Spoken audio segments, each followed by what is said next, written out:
வணக்கம் அனைவருக்கும் கைஸ். ஒரு கான்ட்ரவர்ஷியலான டாபிக் பார்த்துக்கிடுங்க. எனக்கு என்னடா தெரியும்?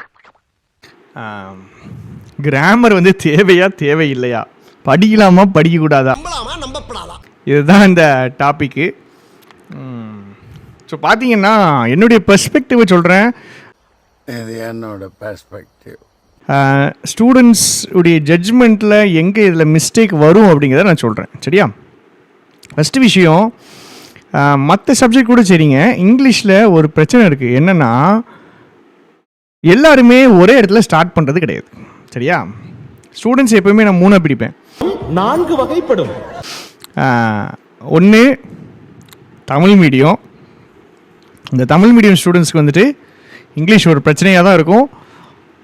அவங்களுக்கு வந்துட்டு ஒரு பெரிய போராட்டமாக தான் இந்த இங்கிலீஷ் எடுக்கும். ரெண்டாவது இங்கிலீஷ் மீடியம், சாதாரண இங்கிலீஷ் மீடியம். அப்படின்னா என்னது, இங்கிலீஷ் மீடியமாக இருந்தாலும் பெருசாக அந்த ஸ்கூலில் இங்கிலீஷு பேசியிருக்க மாட்டாங்க.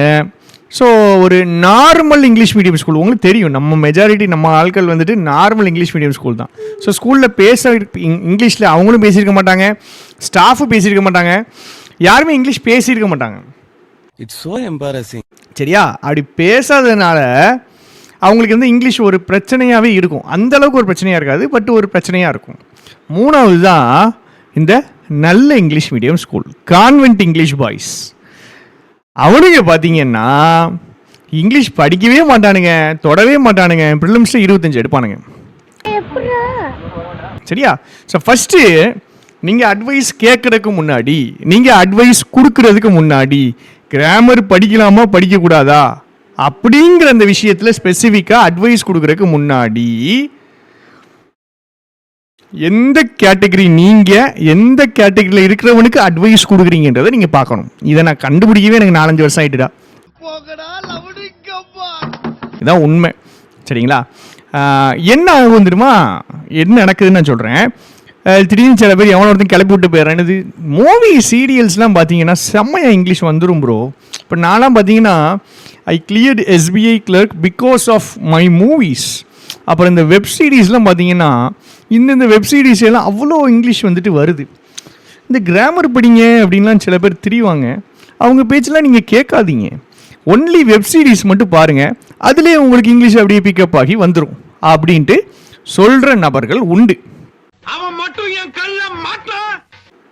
இது உண்மையா பொய்யா அப்படிங்கிற மித்தை தான் இன்னைக்கு உடைக்க போகிறோம். ஸோ நான் சொன்ன மாதிரி 3 கேட்டகரி உண்டு. சரியா? 3 கேட்டகரி உண்டு. இதில் இந்த அட்வைஸ் கொடுக்காம பார்த்தீங்களா, இந்த நான் வெப் சீரிஸ் பார்த்து இங்கிலீஷ் டெவலப் பண்ணேன், இங்கிலீஷ் படங்கள் பார்த்து இங்கிலீஷ் டெவலப் பண்ணுறேன் அட்வைஸ் கொடுக்காம பார்த்தீங்களா, இவ வந்துட்டு இந்த கான்வென்ட் இங்கிலீஷ் மீடியம். ஓ, நீ அப்படி வரியா? இந்த கான்வென்ட் இங்கிலீஷ் மீடியமில் இருக்கிறவங்க ஒரு ஹையர் லெவலில் தான் இருப்பாங்க, ஒரு டாப் லெவலில் தான் இருப்பாங்க ஆல்ரெடி.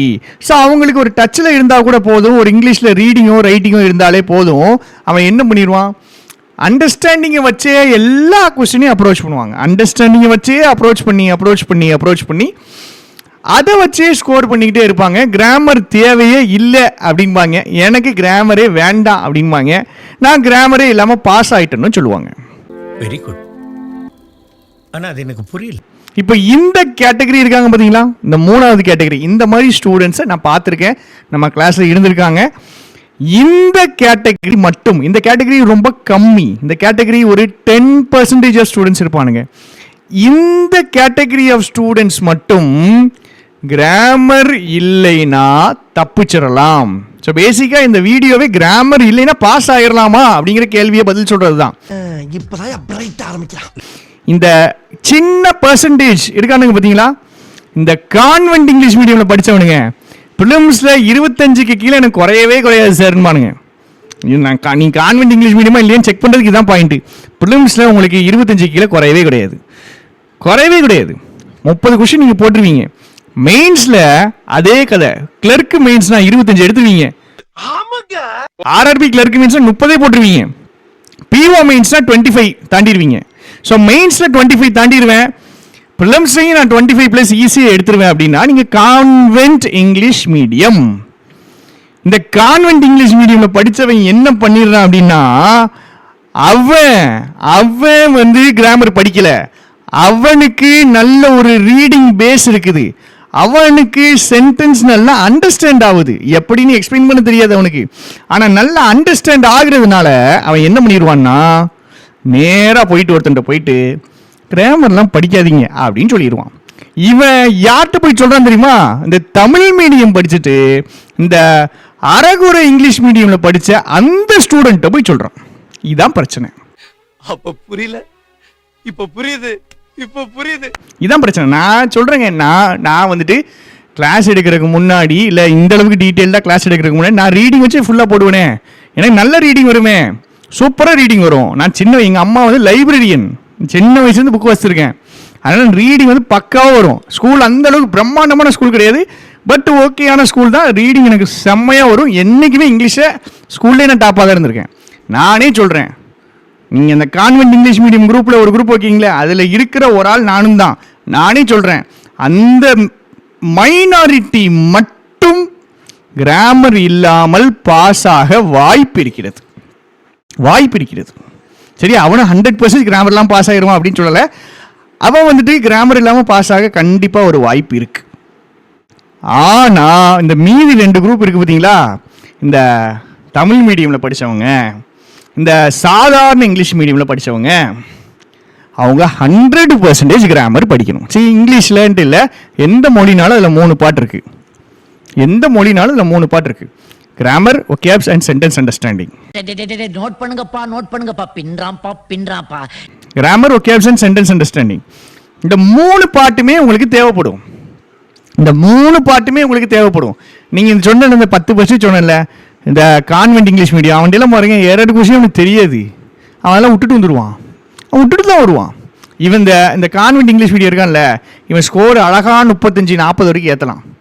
40 வரைக்கும் ஏற்றலாம். கிராமர் 6 மாதம் படித்தா போதும், இவன் 35 வரைக்கும் ஏற்றலாம். ஆனால் அவன் படிக்க மாட்டானுங்க. நான் நினைச்சா பண்ணலாம், ஆனா பண்ண மாட்டேன். ஏன்னா நம்மளுக்கு தெரியும், நம்ம பசங்களை பற்றி தெரியும், ஜென்ரலாக அவனுக்கு படிக்க மாட்டானுங்க. இந்த சைடு இருக்கிற இந்த தமிழ் மீடியமாக இருந்தீங்கனாலோ, இல்லை நான் ப்ரிலிம்ஸில் என்றைக்கிடா நான் 25 எடுத்திருக்கேன், நான் 2யும் 5யும் சேர்த்து 7 தாண்டா எடுப்பேன், நான் சிங்கிள் டிஜிட் தான் வருவேன், டபுள் டிஜிட் தான் வருவேன் அப்படின்னா நீங்கள் கண்டிப்பாக கிராமர் படிக்கணும். நீங்கள் படிக்கலை அப்படின்னா உங்களுக்கு தான் லாஸ். இந்த பிரச்சனை என்னன்னா, எப்படி படிக்கணும்னு இருக்கு. 120 ரூலா பேசிக் 21, 120 ரூலா பேசிக் 21. கான்செப்டுவலாக படிக்கணும். ரூலாக மனப்பாடம் பண்ணக்கூடாது, கான்செப்டாக படிக்கணும். உங்களுக்கு எந்த மனப்பாடம் கொஸ்டினும் இதுக்கு போகிறது கிடையாது, சேம் கொஸ்டின் வரப்போகிறது கிடையாது. ஸோ கிராமருக்கு எவனாவது ஒருத்தன் உங்கள்கிட்ட வந்து இம்பார்ட்டன்ஸ் கொடுக்க வேண்டான்னு சொல்கிறான்னா அவன் இந்த குரூப் ஆஃப் பீப்புளாக தான் இருப்பான். எந்த குரூப்பு? இந்த கான்வென்ட் இங்கிலீஷ் மீடியமில் படித்தவன் இருக்கான் பார்த்தீங்களா, அவன் தான் அப்படி சொல்லுவான். அவனுக்கு கிராமர் தேவைப்படாது, அவன் பாஸ் ஆயிடுவான் ராஜா. உங்களுக்கு கிராமர் தேவைப்படும். நீங்கள் அவன் ஸ்கூலில் படிக்கலை, அவன் படித்த அதே இங்கிலீஷ் மீடியம் ஸ்கூலில் நீங்கள் படிக்கலை, அவனுக்கு இருக்கிற அதே அப்ரிங்கிங் உங்களுக்கு கிடையாது. ஸ்டார்டிங் பாயிண்ட்டு உங்களுக்கு வேற, ஒவ்வொருத்தருக்கும் வேற. இங்கிலீஷில் ரொம்ப வேரி ஆகும். அதனால் தயவு செஞ்சு அவங்களுக்கு தெரியாதுங்க. இந்த இங்கிலீஷ் மீடியமில் படித்து கான்வென்ட் இங்கிலீஷ் மீடியமில் படித்து நான் அட்டாக் பண்ணுறேன் அப்படின்னு நினைக்காதீங்க. அவங்களுக்கு தெரியாது. அண்ணன் வேற இருப்பாங்க, தெரியாமல் சொல்லிடுவானுங்க கிராமர் தேவையில்லைன்ட்டு. அண்ணன் வேற தெரியாமல் சொல்லிடுறாங்க. நீங்கள் அதை கேட்டு சரி கிராமர் இல்லாமல் பாஸ் ஆயிடலான்ட்டு அப்படியே காலத்தை ஓட்டிக்கிட்டே இருக்கீங்க. யார்? இந்த தமிழ் மீடியமில் படித்த இந்த ஸ்டூடெண்ட்டும் சரி, இந்த சாதாரண இங்கிலீஷ் மீடியமில் இருக்கிற ஸ்டூடெண்ட்டும் சரி, உங்கள் 2 பேருக்கும் கிராமர் 100க்கு 100 வேணும். வேறு என்னடா படிக்க போகிறீங்க? இங்கிலீஷில் கிராமர் இருக்குது, ஒகேப்ஸ் இருக்குது, சென்டென்ஸ் அண்டர்ஸ்டாண்டிங் இருக்குது. இதுதான் சுற்றி வரப்போகிறீங்க. சென்டென்ஸ் அண்டர்ஸ்டாண்டிங்கை ஸ்ட்ராங் பண்ணி விடுறது கிராமர் தான். நான் இப்போ சொல்கிறேன்ல, நீங்கள் யாரனாலும் கூட்டுவாங்க, எவ்வளோ வேகமாக வாசிக்கிறவனாலும் கூட்டுவாங்க, எப்படி ரீட் பண்ணுறவனாலும் வரட்டும். பட் நான் ரீட் பண்ணுற ஸ்பீடுக்கு அவனால் ரீட் பண்ண முடியாது. அதுக்கு காரணம் என்ன தெரியுமா? அது காரணம் என்னென்னா, அவன் ஒன்லி ரீடிங் வச்சு மட்டும்தான் போவான்னா, நான் ரீடிங்கையும் வச்சு போவேன், கிராமரையும் வச்சு போவேன்.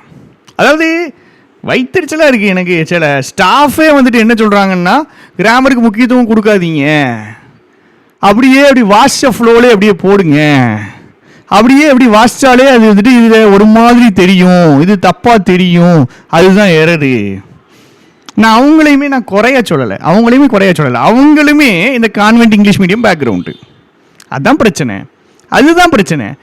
கேட்டகரி பிரித்து ஒரு ஸ்டூடெண்ட்டை பார்க்க தெரியணும். நீங்கள் தமிழ் மீடியம் ஸ்டூடெண்ட்டாக இருக்கீங்களா? தமிழ் மீடியம் படித்து பாஸ் ஆனான்ல, அவன்கிட்ட கேளுங்க இங்கிலீஷ் எப்படி படிக்கணும்னு. அவன்கிட்ட கேளுங்க. நீங்கள் சாதாரண இங்கிலீஷ் மீடியம் ஸ்கூலா, உங்களை மாதிரி ஒரு இங்கிலீஷ் மீடியமில் படிச்சிருப்பான் பார்த்தீங்களா, அவன்கிட்ட கேளுங்க. அவங்கிட்ட கேளுங்க. தயவு செஞ்சு யாரோ சொல்கிறாங்க எங்கிட்ட சொல்கிறாங்கன்னு கிராமரை காற்றுல விட்டுறாதீங்க ராஜா. கிராமர் வந்துட்டு எக்ஸாமுக்கு கிடையாது, கிராமர் எரருக்கு மட்டும்தான். இதெல்லாம் வந்துட்டு ஒரு கம்ப்ளீட் மித்து. கிராமரை வச்சு மொத்த உங்களுடைய டோட்டல் இங்கிலீஷ் ஸ்கோரே அப்படி பூஸ்ட் பண்ணலாம். கிராமரை வச்சு உங்களுடைய சென்டென்ஸ் அண்டர்ஸ்டாண்டிங்கே தூக்கி நிப்பாட்டலாம். கிராமரை வச்சு புரியாத ஒரு சென்டென்ஸை கூட புரிஞ்சுக்க வைக்கலாம். ஸோ அது வேஸ்ட்டு அப்படின்னு கிடையாது. நான் சொல்லிக் கொடுக்குறேன் அப்படிங்கிறதுனால கிடையாது. நல்ல கான்செப்டுவலாக யார் சொல்லிக் கொடுத்தாலும் படிங்க. ரூல்ஸாக படிக்காதீங்க, கான்செப்டுவலாக படிங்க. சரியா? ஸோ தமிழ் மீடியம் ஸ்டூடெண்ட்ஸாக இருந்தாலும் சரி, சாதாரண இங்கிலீஷ் மீடியம் ஸ்டூடெண்ட்ஸாக இருந்தாலும் சரி, உங்கள் எல்லாருக்குமே கிராமர் தேவைப்படும், இங்கிலீஷ் தேவைப்படும். இங்கிலீஷ் தேவை அப்படின்னா இங்கிலீஷில் ஈஸியாக கற்றுக்க முடிஞ்ச விஷயம் கிராமர் தான். 6 மாதம் போடுங்க, 6 மாதம் ப்ராப்பராக போடுங்க, இந்த கிராமர் சூப்பராக பில்ட் ஆகி வந்துடும். சரியா? ஸோ ஒரு திருப்பி இதுலேயுமே எனக்கு என்ன இன்னும் டீட்டெயிலாக எக்ஸ்பிளைன் பண்ணணும்னு தோணுது. இது திடீர்னு கீழே ஒரு கமெண்ட் இருக்கும் இல்லை ஏதாவது ஒரு குரூப்பில் யாராவது சொல்லியிருப்பாங்க, தம்பி நான் தமிழ் மீடியம் தான், நான் தமிழ் மீடியம் தான், நான் கிராமர்லாம் படிக்கலை தம்பி, நான் கிராமர்லாம் படிக்காமல் நானே ரீடிங் வச்சு கஷ்டப்பட்டு போராடி பாஸ் ஆகிட்டேன், நீனும் பாஸ் ஆகிடலான்னு பானுங்க. அவன் தமிழ் மீடியம் பையன்தான் அவன் கிராமர் படிக்காமல் நான் அப்படியே ரீடிங் கஷ்டப்பட்டு போராடி சண்டை போட்டு குவான்டிட்டிஸிங் ஸ்கோரை ஏற்றி நான் வந்து பாஸ் ஆகிட்டேன் அப்படின்னு அவன் சொல்லலாம். அவன் வந்து எக்ஸெப்ஷன். 100 பேருக்கு கிராமர் தேவைப்படும். ஒருத்தன் கிராமர் இல்லாமல் பாஸ் ஆயிடுவான், ஒரு லக்கில் பாஸ் ஆயிடுவான். உண்மையிலே நான் சொல்கிறேன், அவன் லக்கில் தான் பாஸ் ஆகிருப்பான். இந்த படி சொல்கிறேன்ல, இந்த தமிழ் மீடியமில் கிராமர் இல்லாமல் படித்து ஒருத்தன் பாஸ் ஆனான்னா 5 வருஷம் எடுத்திருப்பான். அவன் மினிமம் 5 வருஷம் எடுத்திருப்பான். நான் அடித்து சொல்கிறேன், சீக்கிரம் 2 வருஷத்தில் பாஸ் ஆனவன் எவனுமே தமிழ் மீடியத்தில் கிராமர் இல்லாமல் பாஸ் பண்ணியிருக்க முடியாது. சேம் ஃபார் இந்த சாதாரண இங்கிலீஷ் மீடியம்லேயே வந்துட்டு ரேஞ்சஸ் இருக்குது. சில பேர் ரொம்ப ஒரு தமிழ் மீடியம் ரேஞ்சில் தான் இருப்பாங்க, இங்கிலீஷ் மீடியம் சொல்லுவாங்க, தமிழ் மீடியம் ரேஞ்சில் இருப்பாங்க. சில பேர் வந்துட்டு ஓகே ஓரளவுக்கு அந்த கான்வென்ட் ஸ்கூலில் நெருக்கி கொண்டு போவாங்க. ஸோ புரிஞ்சுக்கிடுங்க, யாரோ ஒருத்தங்க சொல்கிறாங்க அப்படின்னு கேட்காதீங்க. நான் வந்துட்டு திருப்பி நான் ஏன் இதை பண்ணுங்க, என்னோட இதை படிங்க நான் சொல்கிறேன். நான் கிராமருக்கு ஃபோக்கஸை விட்டு 2 வருஷம் ஆயிடுச்சு. நான் சென்டென்ஸ் அண்டர்ஸ்டாண்டிங் ஃபோக்கஸில் தான் கிராமரே கொண்டு போயிட்டுருக்கோம், அதுதான் சென்டென்ஸ் ஸ்பிட்டிங்கும் போயிட்டுருக்கோம். ஸோ 100 பேர் இருக்காங்கன்னா 100 பேரில் 99 பேருக்கு தமிழ் மீடியமாக இருந்தாலும் சரி, சாதாரண இங்கிலீஷ் மீடியமாக இருந்தாலும் சரி, கிராமர் தேவை இருக்குது. மீதி இருக்கிற ஒருத்தன் pass ஆகிறான்னா he is the exception that proves the rule. அவன் தான் எக்ஸெப்ஷன். அவன் ஒருத்தன் சொல்கிறது கேட்டு நம்பி நம்ம மிஸ் ஆகிடக்கூடாது. அந்த ஒருத்தன்ட்டே கேட்டு பாருங்க, அவன் 5 வருஷம் எடுத்திருப்பான், டைம் ஆகி தான் பாஸ் ஆகிருப்பான். நான் திருப்பியும் ஸ்ட்ரெஸ் பண்ணுறேன், கிராமருங்கிறது முக்கியம், சென்டென்ஸ் அண்டர்ஸ்டாண்டிங்கும் முக்கியம். கிராமரை வச்சு தான் சென்டென்ஸ் அண்டர்ஸ்டாண்டிங் வரும். பாதி இங்கிலீஷ் மீடியமாக இருந்தீங்க அப்படின்னாலும் பரவாயில்ல, உட்காந்து கிராமரை படிச்சிடுங்க, அழகாக இருக்கும், சூப்பராக இருக்கும். அண்டர்ஸ்டாண்ட் பண்ணி படிங்க. All the very best. சரியா? ஏன்னா கிராமருங்கிறது நான் தேடி வந்த விஷயம் கிடையாது. எனக்கு கிளாஸ் எடுக்கிறதுக்கு வேறு வாய்ப்பு கிடைக்கல, அதாவது வேறு வழி இல்லை. தம்பி இதுதான் எடுத்தாகணும்னு சொல்லிட்டாங்க, அதனால் முட்டி படித்து விருப்பம் இல்லாமல் படித்து அதுக்கப்புறம் விரும்பிய ஒரு விஷயம் வந்து இந்த கிராமர். அது அந்த இலக்கணத்தின் அழகு. ஸோ அந்த அழகை வந்து நீங்கள் பாருங்கள், இன்ட்ரெஸ்டோடு படிங்க. இங்கிலீஷ்னால் பாஸ் ஆன, இங்கிலீஷ் கிராமர்னால நான் ஸ்ட்ராங் ஆனேன் அப்படிங்கிற பேச்சு நிறைய பேர் சொல்லியிருக்காங்க, நீங்களும் சொல்லுவீங்க. கான்ஃபிடென்ட்டாக இருங்க, நல்லதே நடக்கும்.